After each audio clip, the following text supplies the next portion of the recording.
We are currently living in a very interesting time in the video game industry.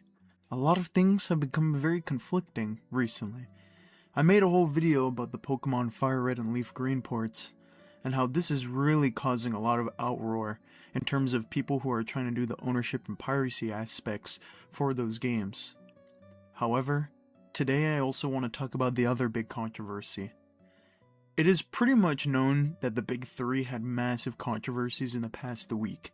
Nintendo with the Pokemon ports, PlayStation and what we're going to be talking about in today's video, and Xbox's CEO Phil Spencer officially retiring, Sarabon, who was the second high-in-demand, resigning, and now the new CEO of Xbox is a person who's known for being part of the AI division.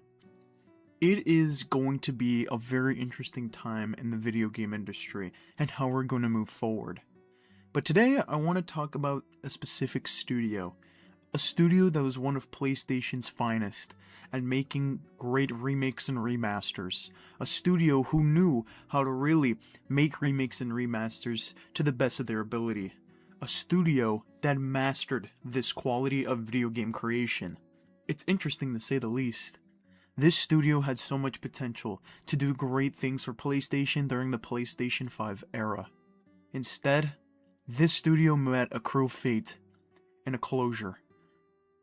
I'm sorry to say, but today, we are going to be looking at a studio closure for the first time on this channel.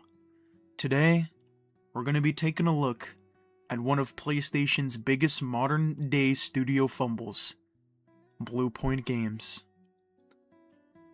You might be exactly wondering who is Bluepoint Games, exactly what did they work on, and why it's become such a huge controversy, at least on the PlayStation side of the industry. If y'all could recall, in the early portion of the console generation of the PlayStation 5 and the Xbox Series X, there were a lot of studio acquisitions. Most notably, everyone can recall the biggest one by far, which was Xbox acquiring Activision Blizzard King. This one was billions and billions of dollars put in to get a studio in high stature, people who make the Call of Duty games, and so much more.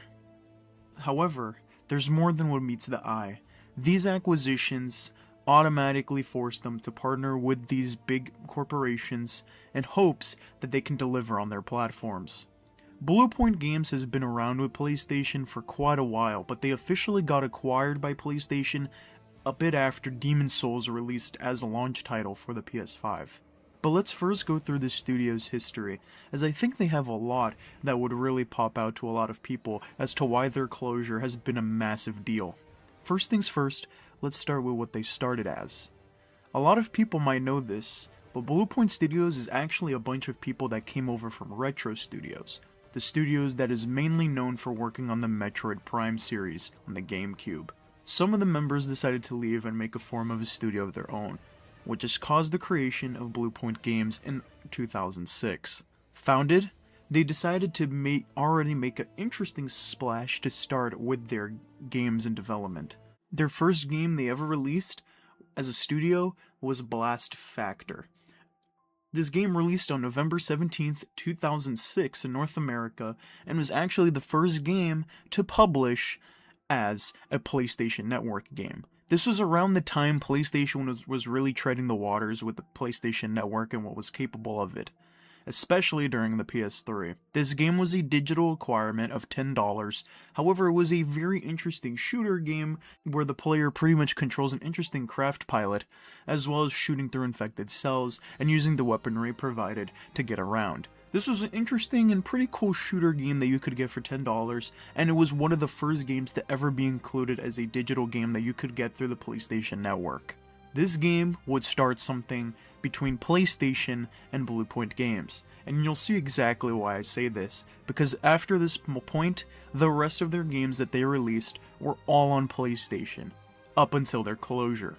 After Blast Factor was released in 2006, Bluepoint Games was given on the spot the task of making the God of War collection, a remastered collection of God of War 1 and 2 to release on the PlayStation 3, up to the point so that people can get anticipated for the release of God of War 3.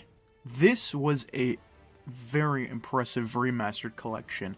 It pretty much upscaled the visuals, it really touched on and brushed on a lot of things that really make this remastered collection alive. It's exactly what people want for God of War. Simply remasters so that we can up the visuals and clean up even more polish for the games to be at the best that they could be. They are easily the most recommended way to play the original God of War 1 and 2 games, as these really fit the mold of games that got incredible remastered treatment. And after this point, this is really where Bluepoint really was hitting their stride, and ended up becoming a remake and remastered studio that could work on massive main PlayStation IPs and bring them back into the forefront. The next one they worked on was in 2011, when they did the Echo and the Shadow of the Colossus collection remasters along with the PS3. This was a great remastered collection again, completely remastered visuals, as well as putting a more polish for these two iconic classics on the PS2. And it just kept going from there. To pretty much touch on other things that they worked on, stuff like the Gravity Rush remastered for the PS4, a game that really hit its stride and was even getting more popularity at the time, now getting high definition remastered for the PS4 that was simply amazing. And then they decided to touch on something even more. They decided to do a complete Shadow of the Colossus remake. It was at this point that Bluepoint Games kept on hitting their stride.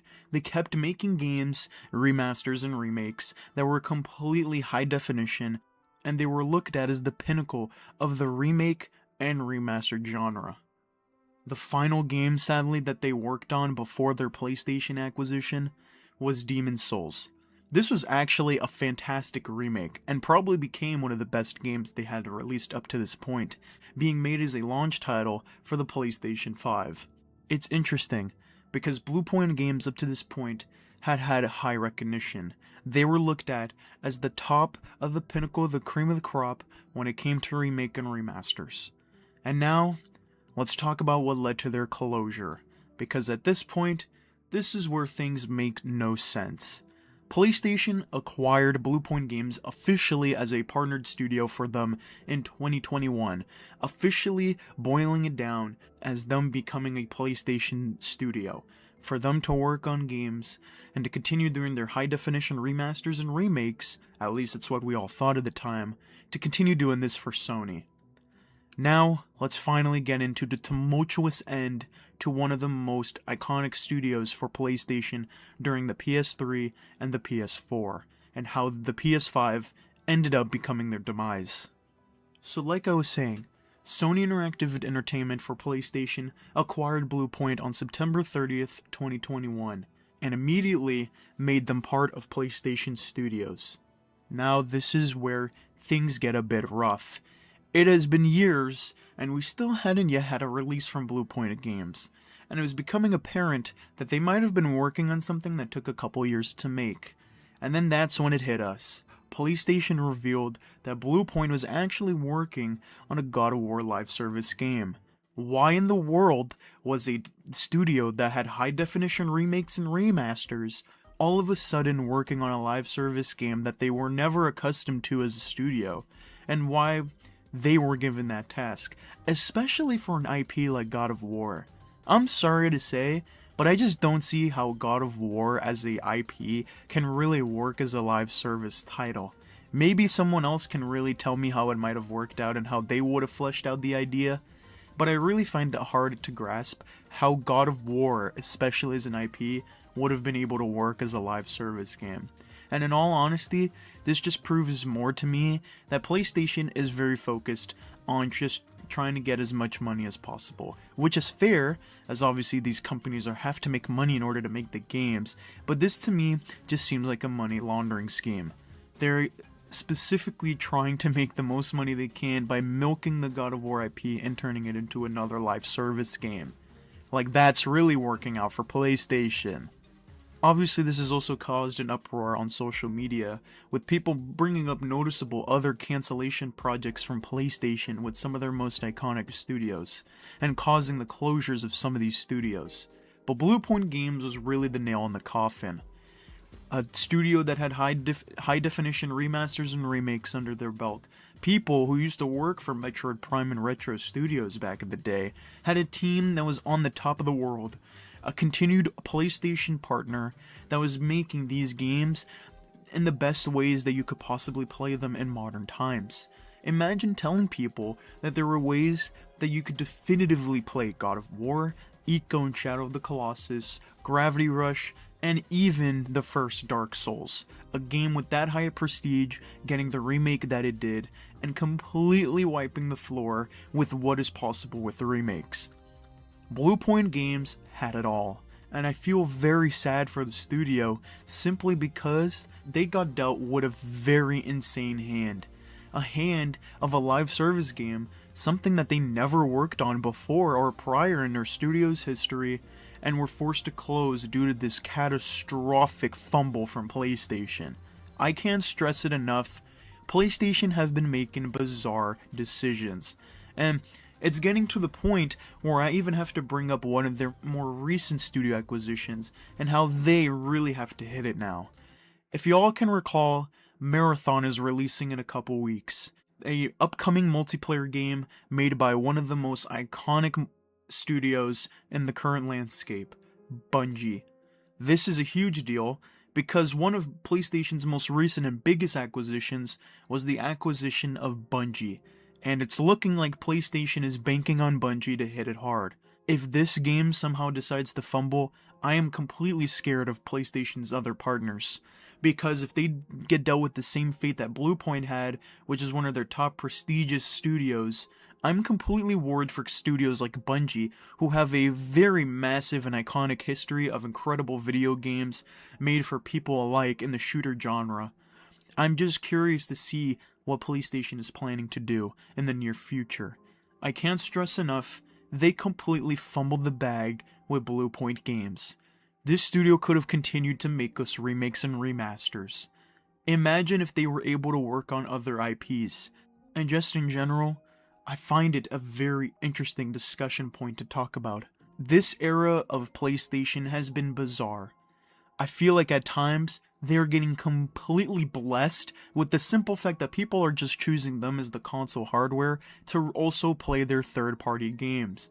And to be honest, I still feel like this generation of video games has been very good, but I can't lie, the first-party exclusives are getting completely dominated by Nintendo. Nintendo at least releases a first-party game at least every 2 to 3 months, which is why a lot of people are noticing about the recent Switch 2 drought of games that are not really releasing currently. PlayStation has only really had a handful of first-party games to come out during this era that I find at least notable. Ratchet & Clank Rift Apart, Spider-Man 2, Astro Bot especially, right there. And of course the most recent Death Stranding 2 on the beach. But I can't lie, the future of PlayStation really needs to have a fix. I want the bright future for PlayStation because they have a lot of first-party IPs that I'm very interested in. It's part of the reason why I still have my PlayStation 5. As a person who owns a PS5, a PC, a Nintendo Switch 2, and as well as many other consoles, I am still looking for at least a bright future with PlayStation in the future.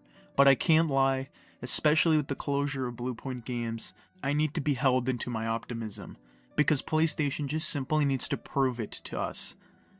Bluepoint Games was a studio that got completely failed by the company they got acquired by. It's insane to me that they might have been working on other games that simply weren't in the cards of games that they're realistically going to make, and a lot of people might say, well, they're a game studio, they can still make these kind of games. It's very different making a live service game when you're a studio who is literally known for making high definition remakes and remasters.